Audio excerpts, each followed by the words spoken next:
সন্মানীয় আজিৰ এই অনুষ্ঠানৰ সঞ্চালিকা মহোদয় আৰু সন্মুখত উপবিষ্ট বিশিষ্ট ব্যক্তিসকল, লগতে ছাত্ৰ ছাত্ৰী আৰু সাহিত্য অনুৰাগীসকল, আজি সাহিত্য অকাডেমী আৰু নলবাৰী আইন মহাবিদ্যালয়ৰ সৌজন্যত অনুষ্ঠিত অস্মিতা অনুষ্ঠানলৈ মোৰ দৰে এগৰাকী সাধাৰণ লেখিকা মাতি অনাটো সঁচাকৈ মোৰ কাৰণে এক অবিশ্বাস্য কথা যেন হৈছে।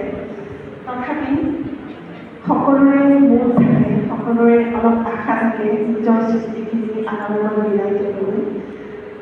সেইকাৰণে ময়ো আহিছোঁ কেইটামান কবিতালৈ আপোনালোকৰ মূল কবিতাখিনি শুনাবলৈ। কোৱা হয় আবেগৰ স্বতঃস্ফূৰ্ত প্ৰকাশী কবিতা। ধ্ৰুৱনী কাব্যৰ সৃষ্টিৰ প্ৰথম আধাৰ হৈছে কবিতা। প্ৰাচীন শৈলীৰ পৰা বৰ্তমানলৈ ৰচিত অসমীয়া কবিতাসমূহেও সময়ে সময়ে নতুন সাঁচত গঢ় লৈছে। একেটা পৰম্পৰা নীতি পুৰণি হৈ নতুনত্বৰ সাঁচত এদিনতে গঢ় লৈ উঠে। নতুন সংকৰীক্ষণসমূহে সদায় তীৰ্যক সমালোচনাৰ সন্মুখীন হৈ আহিছে। এই সমালোচনা কৰিছিল এক শক্তিশালী ধাৰা প্ৰতিষ্ঠা কৰিবলৈ চৰম ধৈৰ্যৰ প্ৰয়োজন। কবিতা অতি সূক্ষ্মতম বাহৰূপে প্ৰতিষ্ঠা কৰিবলৈ কবিকুলে জনচেতনাৰ শীৰ্ষতম বিন্দুৰ পৰা সমাজ সচেতনতাৰ গভীৰতালৈ গতি কৰিব লাগিব। মোৰ প্ৰয়াস কিমান সফল কিমান বিফল সেয়া পাঠক সমাজলৈ এৰিছোঁ। আগবাঢ়িছোঁ মোৰ দুটিমান কবিতাৰ ফালে।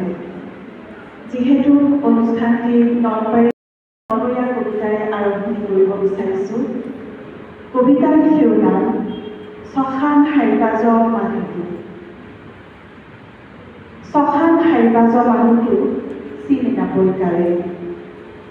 ছখান হাইবাজ মানুহটো চিনি নাপয় কাৰে। তেওঁ দিনত ঘুমৈ ৰাতি হলি ছখান হাৰে। মানুহটো ৰাতিৰ দৰে কলা, নিমখৰ দৰে বগা তেওঁৰ দাঁত। কেতিয়াবা সুখে আগুৰি ধৰিলি দাঁতকেইটাই পুৱাহ টানে। ছখানৰ চুৰ ঘুমৈ কৈতি ছখান ৰখাটো তেওঁৰ চখ। আগবাঢ়িছোঁ দ্বিতীয় কবিতা। কবিতাৰ শিৰোনাম নেজ। ধৰা হওক আপোনাৰ এটা নেজ আছে। ধৰা হওক আপোনাৰ এটা নেজ আছে। নেজডাল চম্ভালিব পৰাকৈ আপোনাৰ দুখন হাত আছে। হাত দুখন চলাব পৰাকৈ আপোনাৰ অকণমান মগজু আছে। আপুনি নেজডাল নহ'লে চলিব পাৰে, অথচ নেজডালে আপোনাৰ লগ এৰা নাই।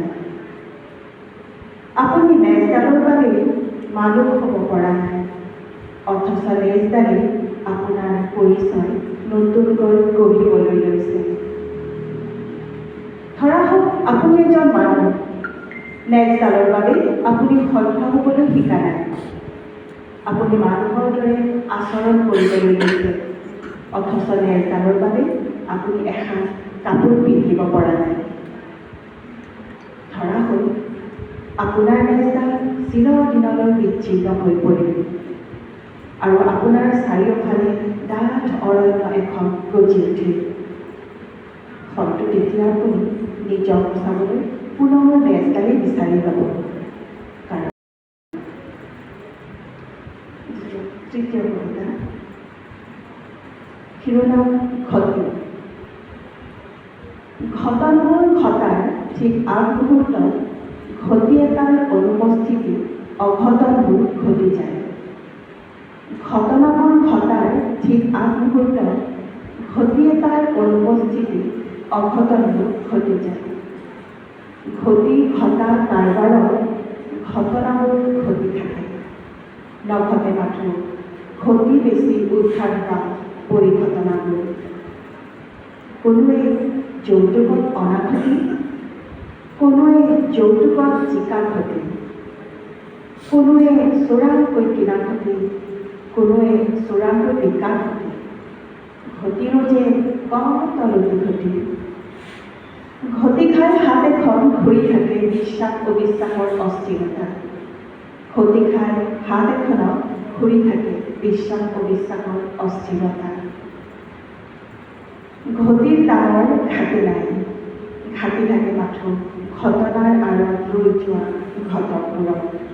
সেয়ে ঘটিবোৰক ঘটনাৰ উৎস হ'বলৈ নিদি নিজৰ নিজৰ বৰবেৰা সাঁচি সযতনে ৰখা ভাল। এটা বৌদ্ধিক দাস্তাৰৰ আঁৰৰ কথা। নিচাবোৰে খেদি ফুৰা নিচাখোৰসকলক দুৰ্বল আখৰবোৰে ধৰা নিদিয়ে। নিচাবোৰে খেদি ফুৰা নিচাখোৰসকলক দুৰ্বল আখৰবোৰে ধৰা নিদিয়ে।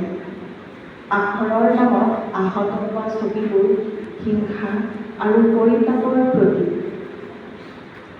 এনেকি সময় আছিল য'ত মৃত্যুহীন অনুৰাগীৰে ৰাতিৰ বতাহ বলিছিল। এনেকি নিয়ম আছিল য'ত ধ্বনিহীন কণ্ঠেৰে মাটিৰ আকাশ গঢ় লৈছিল। আমি পথৰ দাঁতিত বহি পদধ্বনি শুনো মানুহৰ।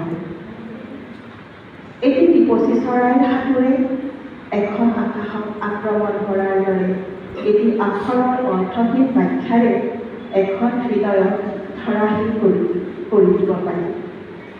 এয়া এক মগজুৰ কলা। ঠিক এখন দেশৰ পৰাও মচি পেলাব পাৰি ফুল, তৰা, তাৰাত কবিতা আৰু নেজাল নক্ষত্ৰই আঁকি থৈ যোৱা লিপিহীন আকাৰবোৰ। মাটিয়েদি তেজৰ দৰে অশ্বগন্ধা। মানুহবোৰ মাটিয়েদি তেজৰ দৰে অশ্বগন্ধা। বেহুৰ মাজৰ বুকু নিষিদ্ধ খন্দা নিৰুদ্দিষ্ট। চকুৰ বিপণীৰ শৃংখলা আত্মজক্ৰিয় কৰা। বতাহৰ তৰোৱালত নিৰ্জনতাৰ নিৰ্মাণ। ধনীমৰ শীতল আঘাতবোৰ শুহি লোৱা শিশুবোৰ স্ফটিকত কাটি ৰখা স্বাধীনতা। আমাৰ পিয়াহ চিঞৰ চকবোৰ শিলৰ মাছৰ জকাৰ দৰে চেঁচা। আমাৰ পিয়াহ চিঞৰ চকবোৰ শিলৰ মাছৰ জকাৰ দৰে চেঁচা। মানুহ মাছ নহয়, সামুদ্ৰিক জোতা। সন্ধিৰ সময়ত মানুহৰ চকুৰ বিষ মেটেকাৰ বৰণন। পিছৰ কেইটামান স্বাধীনতা নিউটনৰ আপেলৰ এফাল। স্বাধীনতা নিউটনৰ আপেলটোৰ এফাল। স্বাধীনতা ভেন গঘৰ কটা কাণখন। স্বাধীনতা চক্ৰেটি চেপিয়া হেলমেট। স্বাধীনতা ৰবীন্দ্ৰনাথৰ গীতাঞ্জলি। ক'ত নাই স্বাধীনতা? স্বাধীন বাবেই আমি মানুহ।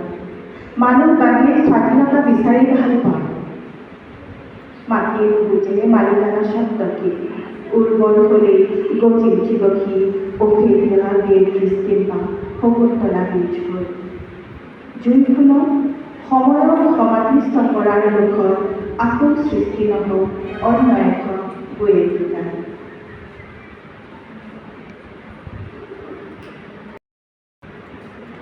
আধুলিয়েদি খেপিয়াওঁতে হাতখন পকেটত সোমাল। আধুলিয়েদি খেপিয়াওঁতে হাতখন পকেটত সোমাল। শিয়নি ফালি মাটিত পৰি অহিংসা। সমকামী সময় উই সাঁকোৰত নপৰা শগুন। শগুনৰ শতগুণ। নিৰ্গুণ শিলত নিৰ্মাণ মন্দিৰৰ খটখটি। সত্য সমৃদ্ধ, অভয় সান্নিধ্য, কৰ্তব্য যুদ্ধ। বুদ্ধৰ পৃথিৱীত শ্বৰ্ট চাৰ্কিট, দাসত্বৰ ছায়াত আবদ্ধ যুগধৰ্ম। ভেন গঘৰ তৃতীয় চকু। এলান্ধুৰ চামনিয়ে অস্পষ্ট কৰা অনাখৰী পোহৰত তৃপ্তিৰে আলুবোৰ ভগাই খোৱা চকটো সংৰোপণ আৰু সংযোজনৰ আহিলা। এলান্ধুৰ চামনিয়ে অস্পষ্ট কৰা অনাখৰী পোহৰত তৃপ্তিৰে আলুবোৰ ভগাই হোৱা চবটো সংৰোপণ আৰু সংযোজনৰ আহিলা। সূৰ্যৰ সাধু এটি বেলি ফুলবোৰত ৰাধা হৈ ফুলিছিল। ৰাধাৰ বাবে কৃষ্ণৰ বাঁহীটো সেই সাধুটোৰ পিছত দৌৰিছিল। ৰাধা কৃষ্ণক চিনি নোপোৱা মানুহবোৰো আলু প্ৰিয়। ৰাধা কৃষ্ণক চিনি নোপোৱা মানুহবোৰৰো আলু প্ৰিয়। চখত খোৱা আলু আৰু ভোকত খোৱা আলুৰ সোৱাদো ভিন্ন। অস্ত্ৰোপচাৰৰ টেবুলত আলুৰ সোৱাদৰ ৰাসায়নিক তথ্য বিচাৰি এখন মেৰুদণ্ডী তুলিকাত হেৰাই থাকিব তৰাফলৰ নিদাৰুণ ৰাতি।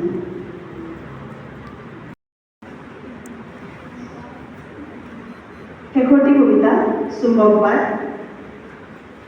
আপুনি বিপৰীত ধৰ্মী হ'লে আপোনাৰ প্ৰতি আকৰ্ষণ বাঢ়ে। আপুনি বিপৰীত ধৰ্মী হ'লে আপোনাৰ প্ৰতি আকৰ্ষণ বাঢ়ে।